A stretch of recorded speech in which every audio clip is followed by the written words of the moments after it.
Ladies and gentlemen, tonight we're honored to have with us Lieutenant Colonel Wade Sokolosky, U.S. Army retired.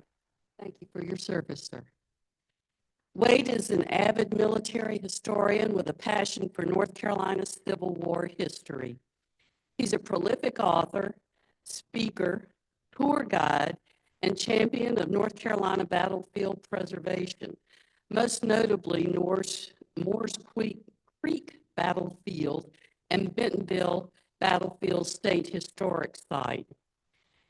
In addition, he's going to all of the tours that you've already heard about that he will be involved with. He's going to be leading a Burnside's 1862 campaign in North Carolina for the Blue and Gray Educational Society from January 15th through 19th. It's a very lengthy and extensive tour using buses and taking you to the various sites that Wade will be speaking about. There are still some seats available on that for maybe some of the new people that have just joined us tonight, or someone who wasn't able to get onto our tour on the 15th. That would be a very educational tour to take. And tonight, he's going to be presenting us with his newest book on North Carolina Confederate hospitals for the last 2 years of the war. Let's give a rousing welcome to Wade Sokolosky.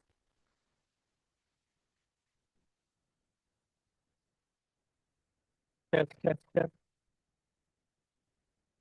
Folks, give me 1 second. I'll make sure I'm doing this right.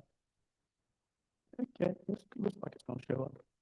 All right, folks. Once again, it's good to be back here at the round table. Wow. It's good. And John's not kidding. I mean, there's a lot of round tables. There's barely a dozen people out there. I usually hit them, but this is my busy time of the year. As you all know, I'm a big 1865 Sherman's Carolinas campaign. His boys are down in the low country of South Carolina 160 years ago, getting ready to move north. We haven't quite got to that point here. But tonight I'm going to talk about hospitals. Quick show of hands, how many have read volume 1, which is the first 2 years of the war, over here last time, about a year ago, 2 years ago, when I spoke on the hospitals? All right, good. Look, tonight I'm going to focus on volume 2, which is the last 2 years. Now, before I do that, for those of you, I'm going to got a few salient points. I want to reach back to volume 1, because that way I might use some terminology tonight. Like, what the heck is he talking about? Let me hit on that. Next slide, please. It's important to understand that what we know today as a hospital did not exist before the Civil War. What we know today is a registered nurse. My daughter's a nurse practitioner. No such thing like that. In North Carolina pre-Civil War, there's only really 3 hospitals in the state of North Carolina. You look up on the slide there, the first 2 that you see pictures of were ran by the United States government. They were for merchant mariners. One's in Wilmington, right up the river here, and the other one's up at Portsmouth Island. You come into Ocracoke Inlet. Portsmouth Island is right on your to your left, to your port side. Now, they were strictly for merchant mariners. The third hospital, a lady by the name of Dorothea Dick, founded that in Raleigh, and that's the state mental asylum. Okay. Other than that, that's really it. So from a Confederate soldier's perspective, being sent to a hospital is strange. Who do you think is the primary caregiver in a Southern family? The women. Sister, aunt, mom, grandmother, and if grandmama, who's the wise, elderly one, could not figure it out, they call in the country doctor. So once again, this whole concept is strange. Next slide.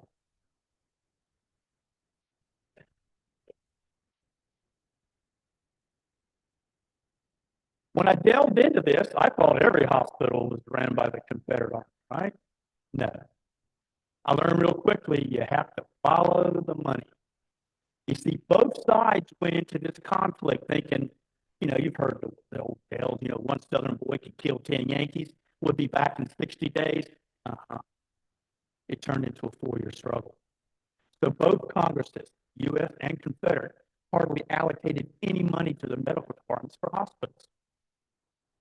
And once you brought all these boys in from off the farm, I don't care whether you're talking blue or gray, measles, mumps, Bella, and because of their poor hygiene, the nasty stuff like typhus and all that stuff starts creeping into these camps.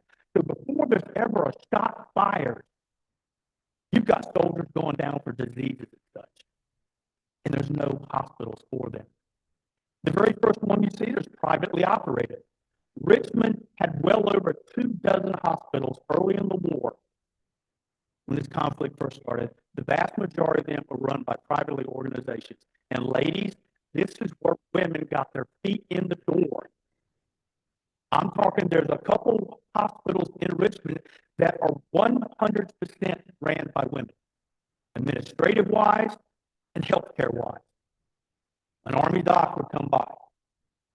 And then also to fill this void, and North Carolina was very good, the state of North Carolina, the legislature in Raleigh appropriated dollars to build hospitals or to open hospitals for wherever its native sons were. So really the first hospitals paid for by the North Carolina state government, they wind up going to Petersburg and Richmond because that's where the vast majority of the boys are at. At the very bottom of the tier, government. That is your Confederate medical department. That is your Confederate Army hospitals. Now, eventually, they will get their act together. And you see, as the war progresses, you see less and less of number 1 and 2 and more of number 3. And actually, the state of North Carolina, the picture you see there in the middle, Governor Clark, he turns over those government state-operated hospitals to the Confederate Army, which when Governor Zebulon Vance, who is a die-hard states' rights person, when he came on in 63, he wanted them turned back, but they never got them all. The bottom line, 3 types of hospitals. Next slide, please. Women. Some of the wealthiest families on one side of that chart, the refugees, the single moms, found employment in the hospitals. A single mom, Barbara Frank, see her at the top right corner there, from Asheville. Her husband left her. She's raising a teenage boy. She made almost $40 a month as the head matron of the hospital. A lot of widows who are left with children will get employment in the hospital. Now, one thing, ladies, Southern women had societal barriers they had to bust through. Some of these women would not dare gossip, wouldn't dare walk into a hospital and lay your hand or wipe the fever brow of a soldier that's not your family member. So there's these social barriers they're busting through. Someone said, heck with it. I'm doing it. My patriotic duty. Others, okay, I'm not working in the hospital, but I'm going to hit up every blockade runner, every captain that brings in his vessel here. I want I want oranges, I want whatever you got, coffee. So they have benevolent societies that will raise money for the hospitals. That lady at the very bottom, her name is Florence Nightingale. Her notes on nursing and her notes on hospital were very popular reading. Next slide, please. They all wanted to be like her. Now, when I first started this project, Dr. Fombo said, wait, if you always helpful me with research. He said, you got to put these hospitals in a sandbox. You got to identify them. Because people are going to come up to you. Well, my grandmama said the house down the street was down the road with a hospital during the Civil War. May have been. From the smallest hospital, like a camp hospital at the top, right here at Fort Cadwell, or over at Camp Wyatt, a couple miles north of Fort Fisher. You had small, I would call them almost like a clinic. Okay? And then, if they couldn't take care of it, you got sent to a general hospital, like you see at the bottom of the page there. It's a multi-story building. General hospitals would take any soldier. I don't care what regiment, what state you come from. Carolina, most of them average about 250 to 300 bed capacity. Early in the war, they like to take over old schools. That right there, folks, ladies and gentlemen, is the original Wake Forest University. That's Wake Forest College in Wake Forest before it moved to Taylor. Now, none of the hospitals in North Carolina would never reach the size of like Timberava in Richmond or Windsor, at 5, 6, 7,000 bed capacity. Never get to that. The Wayside Hospital, Southern concept, the ladies of the South, think of a wayside, it's always 99.9% of the time, it's going to be by a railroad. You had one right here in Wilmington. And it's really for transient soldiers. Even if you're just going home on leave, you live in Georgia, but you're fighting up for Virginia, there's no flights. You don't take the railroad. You get down here to Wilmington, your next connecting flight is not till the next day, the next railroad going across. Where are you going to eat? Where are you going to sleep? What happens if you're coming home and you catch the flu, catch a cold, or you're coming home on furlough because you had a gunshot wound, but your bandage needs to be replaced?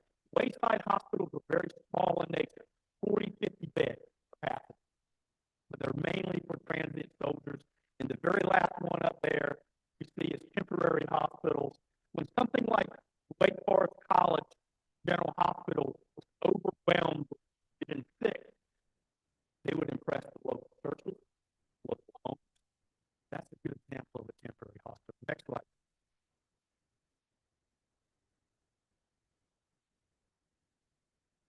Now you're going to hear me talk tonight a lot about, and he's special as a researcher because he's one of the few, matter of fact, he's the only North Carolina surgeon that really sat down and wrote a story about our hospital. He wrote it 36 years after the war, gang. And wound up publishing that short little 22-page piece of the research on North Carolina units. You're very familiar with that. Well, the problem is researchers don't look at the very second to the last paragraph that he has here. I wrote this 36 years after the war. Now, he's primary source now. That's what you want to go to. 36 years after the war, by memory alone, with nothing in front of me. But you'll be surprised how many contemporary writers will fall down that trap because they don't pay attention. Now, why is that important? Because he left in April of 61 and went to Virginia. He is a rising star in the Confederate Medical Department. By the summer of 63, he's in charge of all the hospitals in Petersburg, Virginia. Next slide. Now, why is that important? All these locations you see up on the map here, highlighted in yellow, there was general hospitals here in eastern North Carolina that never make it into that book. Story untold, right? Very important. If he's writing from memory alone with nothing in front of him, no wonder he missed those. One, because he wasn't even in North Carolina. He was in Virginia at the time. But he's still a very important person, and he really owns. When he comes back to North Carolina, he's in charge of every Confederate government hospital in the state of North Carolina. In the last 20 months of the war, boy, is he going to earn his money, especially when a guy named General Terry shows up over here and General Sherman coming in from South Carolina. He's going to earn his money. Next slide, please. Now, the reason I don't have volume 2 for sale right now, I was delayed. This picture of a bunch of papers are the personal papers of Major General Robert Hoke's chief surgeon, Isaac Tanner. General Hoke was sent down from Robert E. Lee, sent General Hoke and his division down here to Wilmington to help defend Fort Fisher. Right over here at Fort Anderson and Town Creek, you have one of his brigades, Haygood's brigade, the other 3 over the Sugarloaf line. Well, these papers wound up being a treasure trove. And right in here I hold my hands is a 160-year-old document from Haygood's brigade, chief surgeon, talking about the Battle of Rice's Fork, which I'll get to tonight. Why is Haygood's brigade important? Because it's a South Carolina brigade. But after Fort Anderson and Town Creek, right up the road here, they are decimated. And all your surviving heavy artillerymen, that was here at Caswell, that was at Anderson, that was at Pender, anyone who's lucky enough to get away from Fort Fisher, they wound up in Haygood's brigade.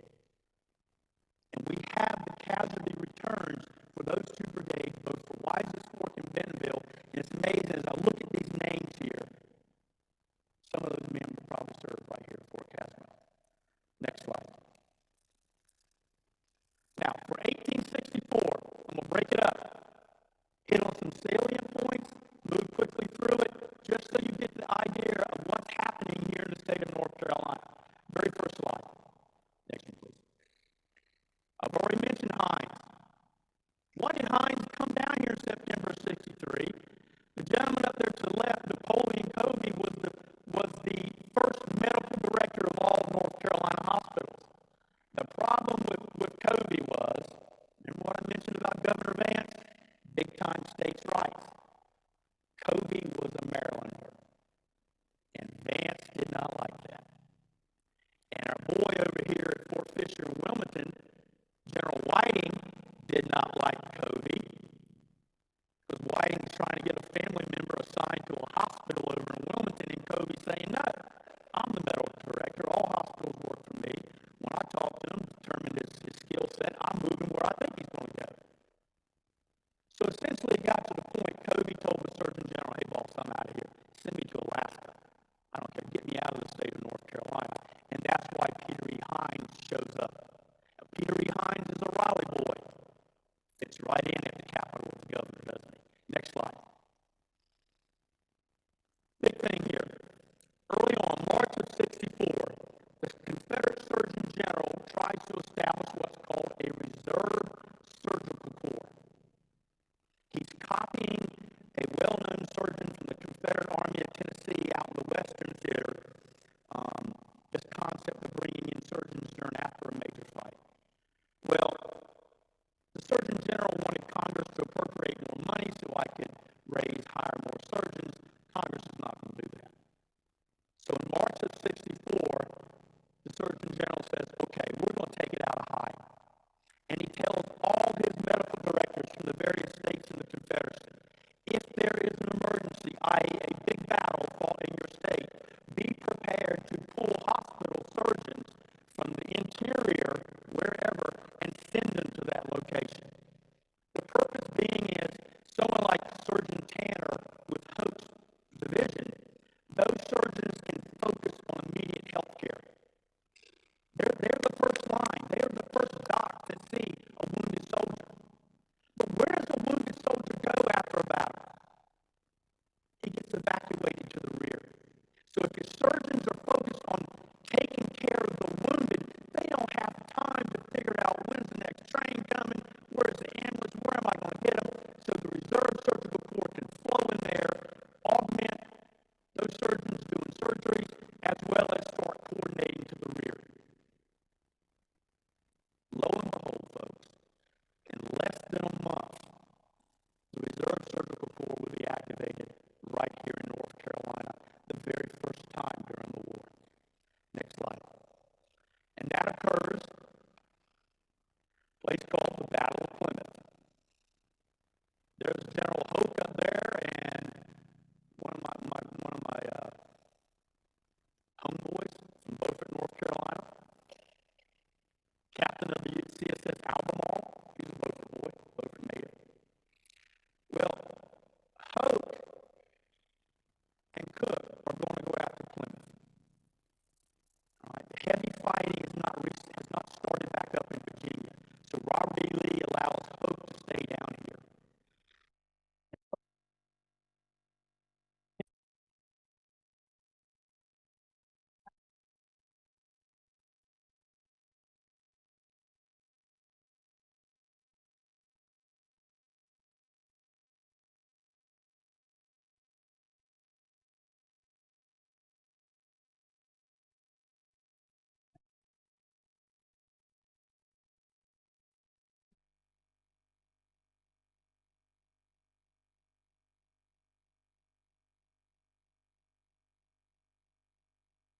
Starts firing on the U.S. soldiers inside the town of Plymouth, and the game's over. Quick summation. You've got almost 1,000 prisoners. You've got wounded U.S. Army soldiers, and you have several hundred wounded Confederate soldiers. Next slide.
who's coming.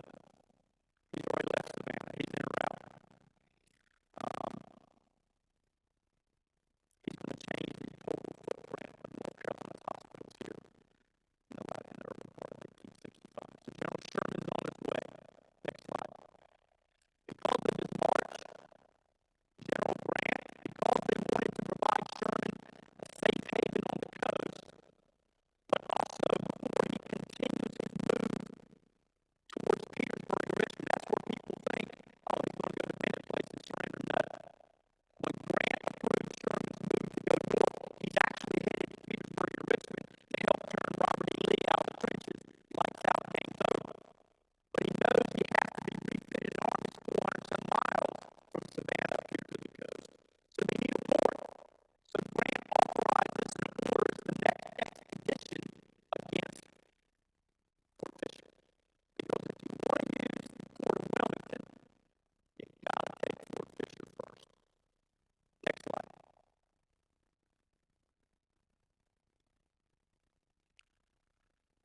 The battle opens on January 15th. And based upon tracking documents such as this, we know some of the Confederate wounded from the Battle of Fort Fisher actually made it to this side of the river on day one of the fight.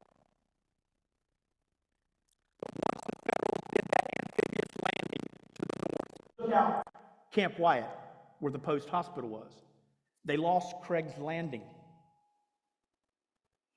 So now your wounded are stuck. Only several dozen made it to Smithfield. We know they made it here because a famous naval commando officer of Cushing, when he takes Smithfield, he finds about 2 dozen wounded Confederate soldiers in the hospitals here from Fort Fisher. There's about a dozen Confederate surgeons that are captured at Fort Fisher. Now, I'm only highlighting 2 of them because there's a really cool story that comes with them later on. Next slide. Same scenario. They're trying to evacuate all the wounded north, either to Fayetteville or to Goldsboro or Wilson. You've lost Smithfield, you've lost Fort Anderson, you lost Town Creek, you lose the Sugarloaf line. On February 21st in the evening hours, the Confederates are gone. Wounded here at General Hospital number 4, but as soon as the Federals occupy Wilmington, they take over most of the Confederate hospitals and kick the Confederate wounded that's left here over to the Higher House. And they will stay here until they either go to heaven or they heal up and go home. But they're here till almost early May, some of those soldiers. Next slide, please.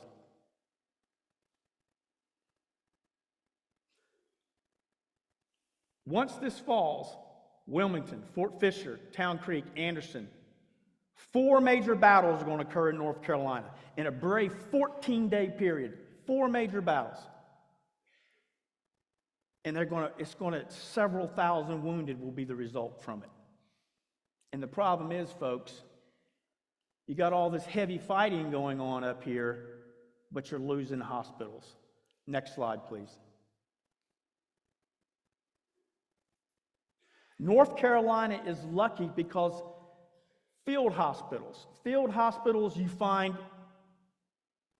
surgeons will take over a home, a barn, or something where they can do their business during the time period of a battlefield, during their time of battle. And here in North Carolina, we have several of these houses that still stand today that you can visit. John mentioned the Harper House over here at Bentonville. Aversboro still has 3 of the original. Over at Wise's Fork at Kinston, the Cobb House. Great little pieces of history that still stand today. Next slide.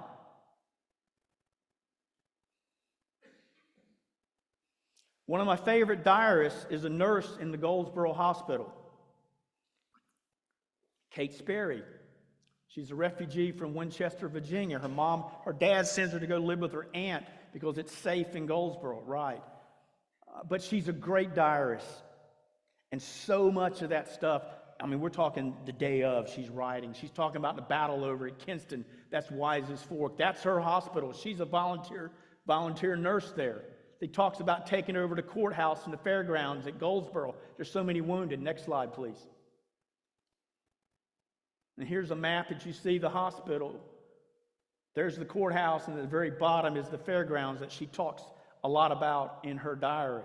So Goldsboro and the Battle of Wise's Fork is the first one. But when General Bragg gave up the battlefield on Wise's Fork, he also said evacuate Kinston, and he said evacuate Goldsboro.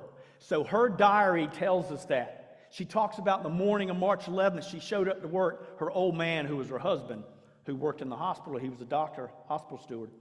He said the old man said, pack up, we're leaving.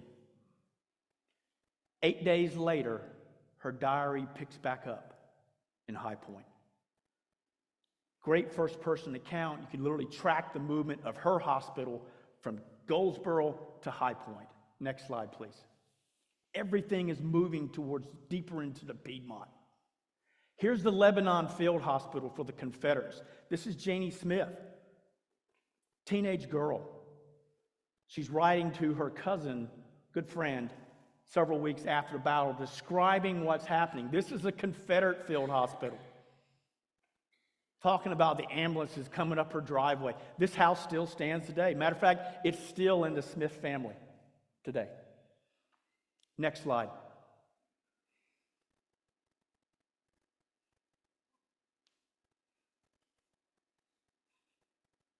The Harper House. John and Amy Harper. This picture is about circa 1890. But look at her eyes. They lost everything. Their home was the U.S. Army 14th Corps Field Hospital throughout the battle. Sherman's boys are like a swarm of locusts. They eat everything around, burn every fence. His entire farm was destroyed. And the Confederate wounded prisoners that were brought there, when the battle is over, Sherman's boys move on to Goldsboro. Miss Harper is left with about 36 wounded Confederate soldiers. Some of them will never make it home. There is a monument there at Bentonville with some of the names of these soldiers.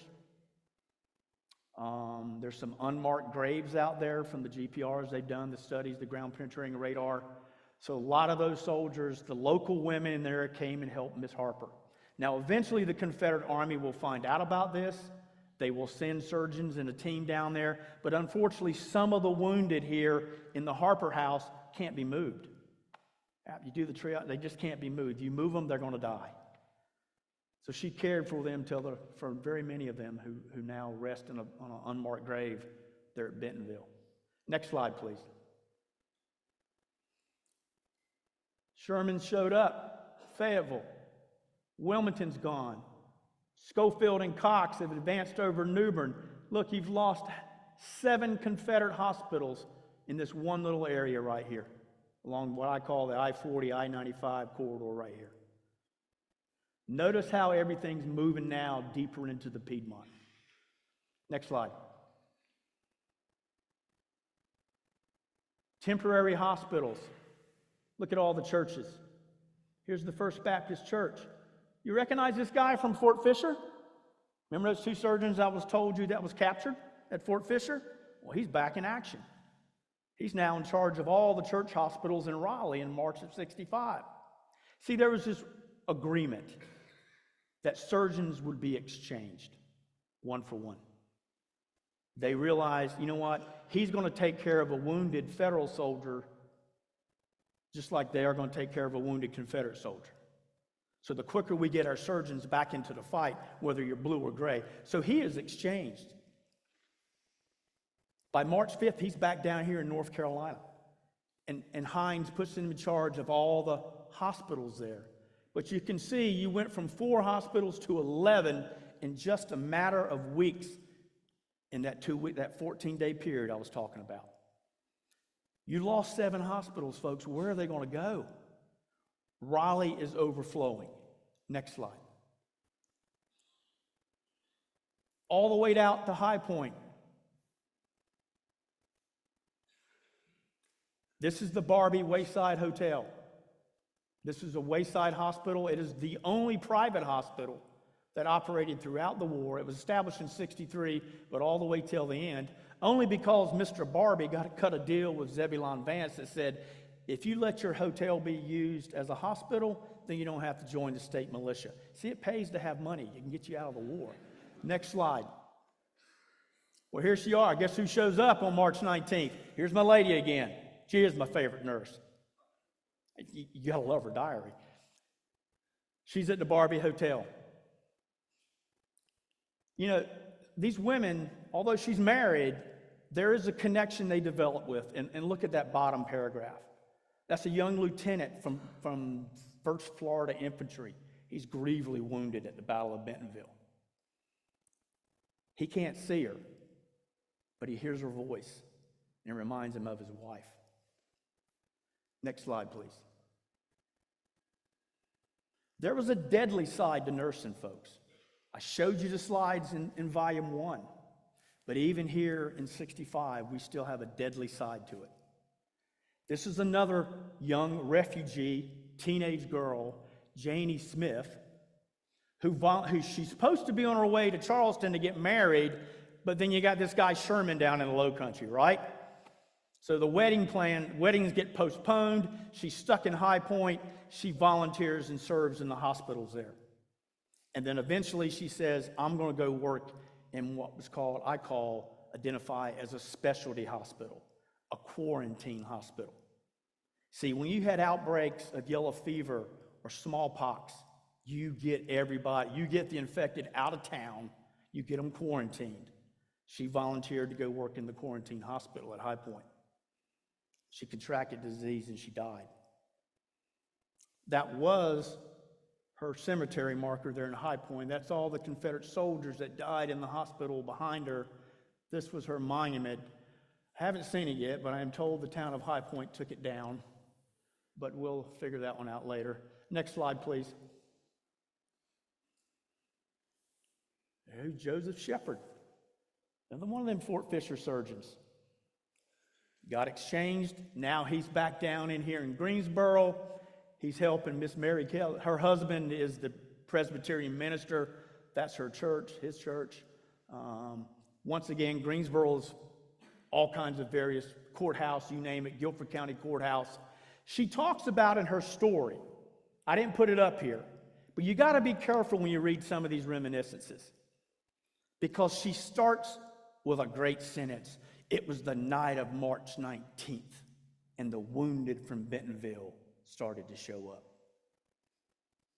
Wow. March 19th, less than 12 hours later, they're in Greensboro? No.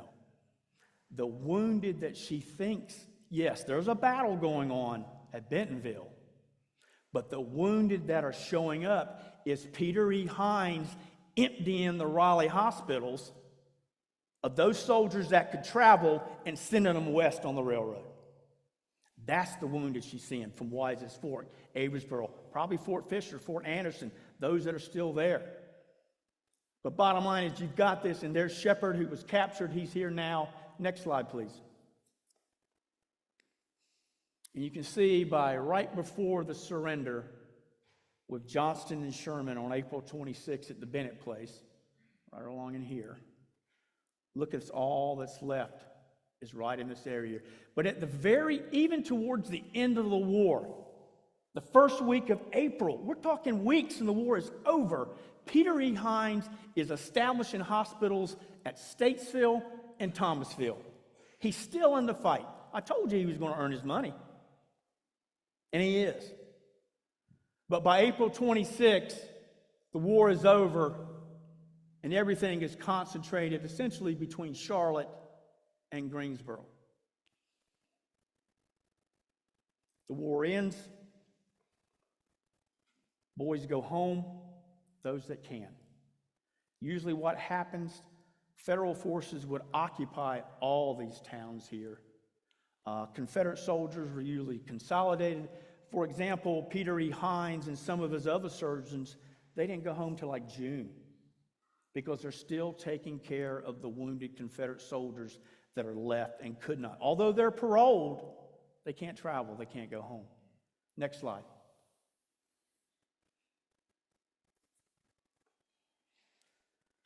What I hope to do tonight was walk you through the last 2 years of the war.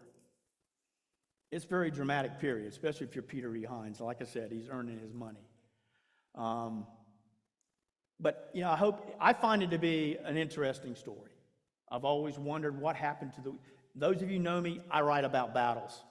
That's the military in me. I want to talk about moving units and campaigns. But the question always bugged me, what happened to the wounded? And that's why I went down this rabbit hole. So someone asked me, no, I'm not a doc. I'm not a healthcare professional. My daughter is. A lot of these Latin terms I write, hey, babe, what's this? What does that mean? Oh, that's a gunshot wound, Dad. Okay, thank you. But I find the story fascinating, and especially we're lucky with some of the women who left their stories behind, especially Kate Sperry's diary. But the one piece I did not highlight that I want you to walk away here tonight is there is another untold story on these hospitals, and it has to do with the number of African Americans, free blacks, or impressed slaves whose enslavers found employment. There's all these plantations on the eastern part of North Carolina when the Union forces overrun it, all those plantation owners moved their enslaved further into the Piedmont. They're not working fields anymore, but the men found work on the railroads, they could hire them out, and the women got hired into the hospitals. What you don't see a lot of times is they don't have diaries and letters and journals. But I see their names on a piece of paper. They are an untold story. But with that said, folks, I will end it here, and I'll open it up. I know some of you are going to exit that door. Go for it. But it's good to be back in Southport once again, folks. Thanks for having me. Thank you, Wade.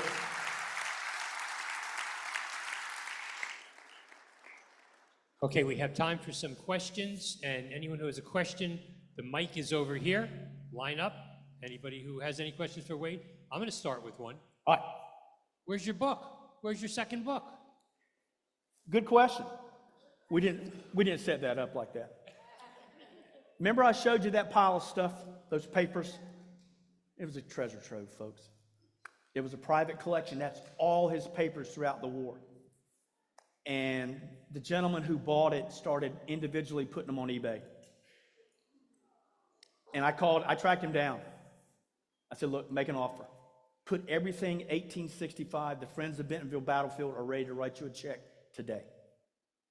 Let's keep this together. He didn't do it.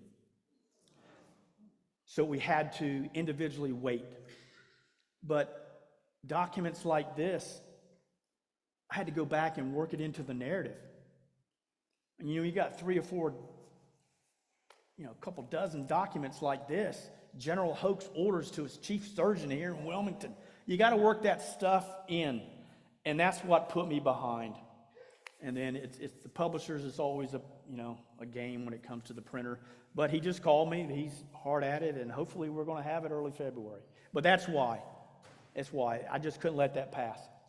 Bring some out to Bentonville with you for our March 22nd Yeah, meeting. hopefully we're going to have it. And if you come out, hopefully the book will be there. First question. So was there any mixing between Union wounded and the hospital treatment they may have received with the Confederate soldiers? And what was the difference in the healthcare system for each of those? The difference in healthcare system between the two sides? Yeah. Well, no, I guess my question is, did the people you talked about have any responsibility for treating wounded from the other side? Oh, absolutely. I didn't go into it, but I do in chapter 2 in the book. There's probably 36 wounded U.S. Army soldiers that are at the Fairgrounds Hospital in Raleigh. There are 2 Union surgeons and a couple hospital stewards. Hospital stewards are like what we would call a pharmacist today, and take care of hospital equipment. They were detailed to stay with these men all the way in that journey, all the way to Raleigh. And as soon as those men got put in to the Confederate hospitals, they were treated. But as soon as you were returned to duty, you're put on a train to Salisbury Military Prison or Andersonville. Most of the federal soldiers captured at Plymouth wind up in Andersonville. Thank you. But I will add a couple things. Differences. Confederate Army, Confederate Medical Department had matrons. Matrons were either head matron of everything, female position, head cook, head laundress, or head matron of all the wards, taking care of the soldiers. The U.S. Army had nothing like that. I mean, they literally had nurses. They were called nurses. But in the Confederate Army, in the Confederate Medical Department, females had a different title. The U.S. Army did not adopt that. But you will find most of these surgeons were trained in the same universities: Penn, New York, College of Charleston. Most of them before the war, if they're good, they went to Paris or Europe to further medical studies in Europe. Then they would come back to the States. Ray, was the situation with hospitals somewhat similar in other states of the Confederacy as it was in North Carolina and Virginia? I will say North Carolina is somewhat lucky because of that port right here. You ever heard of the term blockade running? Remember those ladies I was talking about? Well, they're very darn good at that. So a lot of the supplies of fresh fruits and vegetables and stuff, coffee, that normally the Confederate commissary could not provide, they were able to. North Carolina, Governor Vance literally bought his own blockade. The state had its own blockade runner. And they made runs from Bermuda and the Bahamas. Doc Fong will probably talk to you all about it one time. They're bringing in medical supplies, medicines, and stuff like that. So really, North Carolina has an advantage to that. And the other thing that I did not touch on, down here at the Lower Cape Fear, Peter E. Hines and the guy we ran out of the state, Napoleon Covey, established a fishery down here. He took soldiers from the hospital that were still recovering, that could not go back to the fight, but they came from the coastal towns in the Carolinas, and they knew how to do a boat, they knew how to set a net, they knew how to fish. And he literally set up a fishery here. They would get salt from the blockade runners. They put barrels of salted fish and send it up the railroad to other hospitals. So a lot of creativity, but I'm saying North Carolina is lucky because of the blockade running. One more question I have, while we're waiting for anyone else who's who would like to come up and ask one. Injuries or disease? What was the most prevalent cause of folks going to these Civil War hospitals in North Carolina? Disease. It's disease. And the sad thing is, as I mentioned it earlier in the war, remember I talked, you bring all these boys off the farm, you put them all together in a camp, 1,000 of them, using the bathroom wherever they want to, whatever, and measles and mumps, and there's no childhood vaccines back then. Well, by 62, 63, the veterans had kind of survived. Those that could beat it, they're okay around it now. But then in 64, we bring in the young junior reserves. The junior reserves are the 15 and 16-year-old boys. So, great question, because when I look at the hospital patient registries, most of those young boys are in the hospital for childhood diseases that we're now vaccinated for. Because they're coming off a rural farm. They're not around a bunch of people, but now they are. So disease and non-battle injuries are the highest. So although I talked about a lot of the wounded, you still got your soldiers who got the common cold, okay, or has the measles or mumps. They're also in these hospitals as well. Wade, if you had to compare the Union hospitals and the Confederate hospitals, the Commission and the Union in Washington were taking care of the soldiers there, and they had a lot of experience from Europe and whatnot, the doctors and things like that. The advancements that were they ahead of everything that the South was doing, or as far as Yeah, helping? they had it. Some of the docs here actually trained in Europe as well. But for example, the Greensboro Female Seminary, the Surgeon General of the Army, facial maxillary is basically a gunshot wound to the jaw, to reconstruct your jaw. They had whatever that patent was. I'm sorry, folks, but it was, if you had a gunshot wound to the face, that soldier was told to automatically be sent to number 12 in Greensboro, because the trained surgeons to deal with that, they had the equipment. The big advantage Union hospitals had was the ladies, those benevolent societies, Christian Commission and Sanitary Commission, those ladies are holding balls in New York and Chicago. It was a national level organization, and then they would buy things to augment the hospitals with. The South never had anything at a national level. You look in the old newspapers, it's the ladies of Wilmington or the ladies of Charlotte. Everything's on the local level, and then they're sending stuff up to it. But as far as when it comes to those hospitals, yeah, obviously they got the bigger advantage. There's not a shortage of food. They're getting all the goodies, from the commission, the Christian Commission and stuff. The South struggles. The last 2 years of the war, they are struggling to feed the soldiers in the hospital. And we all know, the surgeons knew a good diet was part of recovery for that soldier. That's why you see Hines and Covey over here trying to establish a fishery, because the Army commissary couldn't feed its own soldiers, much less the soldiers in a hospital. So some differences, yes. Much better conditions, obviously. Great information, Wade. Do you have a last comment for us on anything about this to just wrap it up? Yeah, Bentonville. If Bentonville was on your bucket list and you went there 10 years ago, you need to come back. Because I'm going to tell you, the American Battlefield Trust, 95% of day one of that fight is now owned and preserved. And much of it has new walking trails and interpretive panels. And as a tour guide, I can't keep up with the land they're buying and keep up with the new trails and stuff. So if you haven't been to Bentonville in 10 years, you got a lot of great stuff on the calendar, but at some point, make your way to Bentonville. Thank you, Wade.